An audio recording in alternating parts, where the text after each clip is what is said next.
Story Telugu. మాయాబూట్లు. ఒక ఊరిలో భవానీ అనే ఒక ముద్దుల పాప ఉండేది. భవానీ చాలా తెలివైంది. తన క్లాస్లో ఎప్పుడూ తనే ఫస్ట్ వచ్చేది. కాని తన కాళ్ళు అవిటివి. భవానీ రోజూ కలలు కంటూ ఉండేది. తను డాన్స్ చేస్తున్నట్టు, పరిగెడుతున్నట్టు. కాని తనకు మెలకువ రాగానే తన అవిటి కాళ్లను చూసి బాధపడేది. భవానికి ఒక చిన్న చెల్లెలు కూడా ఉంది. తన పేరు నైనా.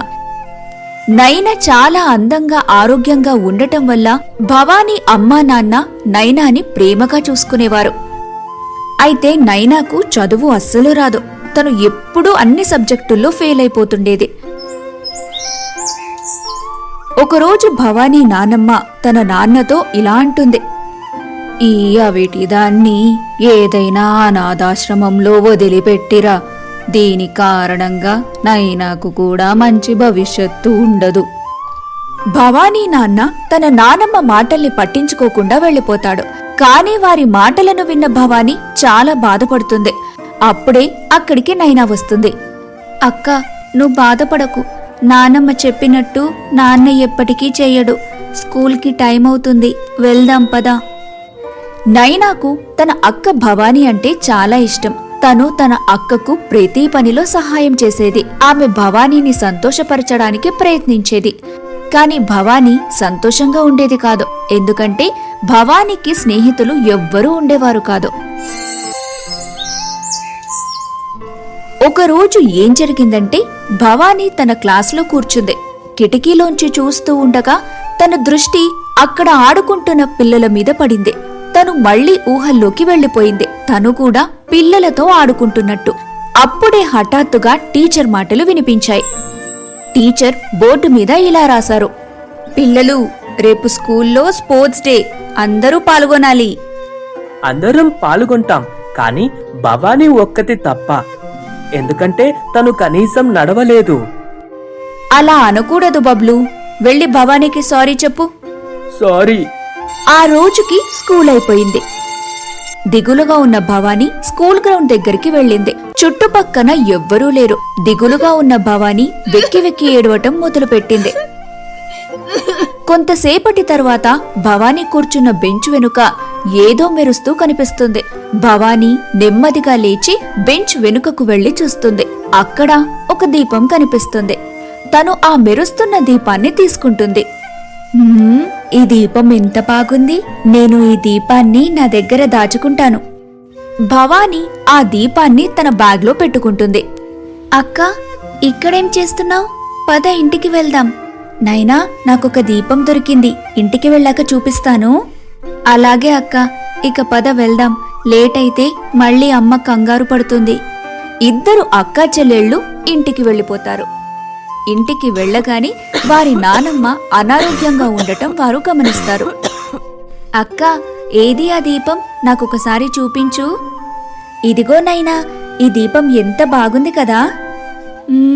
అవునక్క. నైనా చూస్తూ ఉండగా ఆ దీపాన్ని తన చేతితో రుద్దుతుంది భవానీ. అప్పుడు వెంటనే ఆ దీపంలోంచి ఒక జీని బయటకు వస్తుంది. ఎవరు నా నిద్ర చెడగొట్టింది? జీనీని చూసిన భవానీ నైనా చాలా భయపడిపోతారు. నేనే. మీరెవరు? అంత చిన్న దీపంలో మీరు ఎలా పట్టారు? నేను ఒక జీనీని. నన్ను ఎవరైతే ఈ దీపంలో నుంచి బయటకు తీస్తారో వారి 3 కోరికలను నేను తీరుస్తాను. నాకు ఏ కోరికలు లేవు జీనీ. అక్క, ఎందుకలా అంటున్నావు? నీకు కాళ్ళివ్వమని అడుగు. ఓ, అవును కదా. సరే చెల్లి. జీనీ, నేను అవిటిదాన్ని. నేను నడిచేలాగా చేయగలరా మీరు?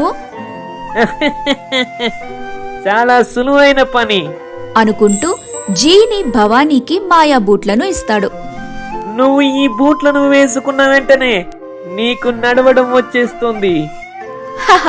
అవునా? అయితే నేను వెంటనే ఈ బూట్లను వేసుకుంటాను.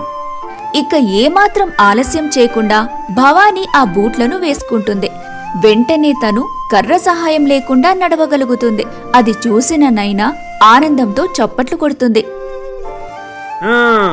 ఇక మీ రెండవ కోరికకు సమయం అయింది. ఏమడగాలి? ఆ నా చెల్లెలు నైనాకి చదువు బాగా రావాలి. తను క్లాస్లో ఎప్పుడూ ఫస్ట్ రావాలి. అదే నా రెండో కోరిక. ఆ, మంచి అక్కవిను. జీని నైనా మైండ్ను తెలివిగా మార్చేస్తాడు. థ్యాంక్ యూ అక్క. ఇంకా ఒక విషయం మిగిలింది. ఈ లాస్ట్ విష్ని నీకోసం అడగక్క ప్లీజ్. కాని భవానీ ఏదో ఆలోచిస్తూ ఉంటుంది. ఆ, త్వరగా నీ మూడో కోరికను కోరుకో. నేను నీ కోరికను తీర్చి దీపంలోకి వెళ్ళి నిద్రపోవాలి. మా నానమ్మకు ఆరోగ్యం బాగోలేదు. తను మళ్ళీ ఆరోగ్యంగా మారేలా చేయండి జీని.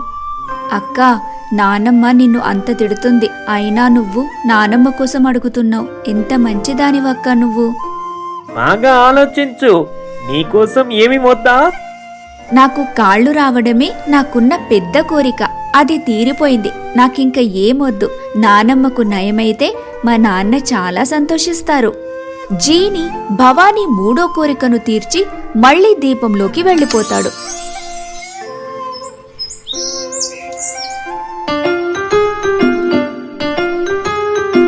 మరుసటి రోజు ఉదయం నానమ్మను ఆరోగ్యంగా చూసిన భవానీ నాన్న ఇలా అంటాడు.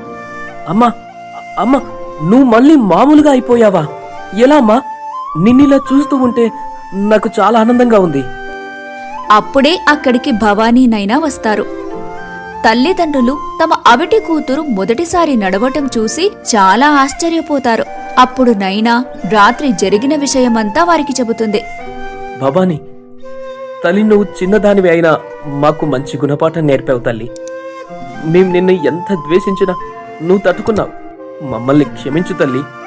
అవును భవానీ, నేను నీతో చాలా తప్పుగా ప్రవర్తించాను. కాని నువ్వు నా గురించి ఆలోచించావు. బాధపడకండి. అమ్మా, నాన్న, నానమ్మ, మీ ప్రేమ నాకు ఇప్పటికైనా దక్కింది. అంతే చాలు. అంతా ఈ జీనీ వల్లే. ఇక నేను ఈ మాయాబూట్ల సహాయంతో ఈ రోజు మా స్కూల్లో స్పోర్ట్స్ డేలో ఫస్ట్ ప్రైజ్ గెలుస్తాను. ఆ రోజు భవానీ స్పోర్ట్స్ డేలో పాల్గొనడానికి వెళ్ళింది. తన కాళ్లపైన తను సొంతంగా నడుచుకుంటూ వస్తున్న భవానీని చూసి అందరూ ఆశ్చర్యపోయారు. భవానీ రన్నింగ్ రేస్లో పాల్గొంది. మాయాబూట్ల కారణంగా భవానీ గెలిచింది కూడా. జీనీ ఇచ్చిన మాయాబూట్లు భవానీ జీవితాన్నే మార్చేశాయి. ఆ తరువాత భవానీ కాళ్ళు ఎక్కడా ఆగలేదు. తను పరిగెట్టేది, డాన్స్ చేసేదే. అది కూడా ఎవ్వరి సహాయం లేకుండా. అలా భవానీ కలలన్నీ నిజమయ్యాయి. తను నడవగలిగింది. పైగా ఇప్పుడు తనకు స్నేహితులు కూడా ఉన్నారు. అందుకే అంటారు, మనం అందరితో మంచిగా ఉంటే మనకు కూడా మంచి జరుగుతుంది అని. బుజ్జి పిల్లలు, ఈ కథ మీకు నచ్చితే స్టార్ స్టోరీస్ తెలుగు ఛానల్ని like, share, comment and subscribe చేయడం మర్చిపోకండి. Bye bye.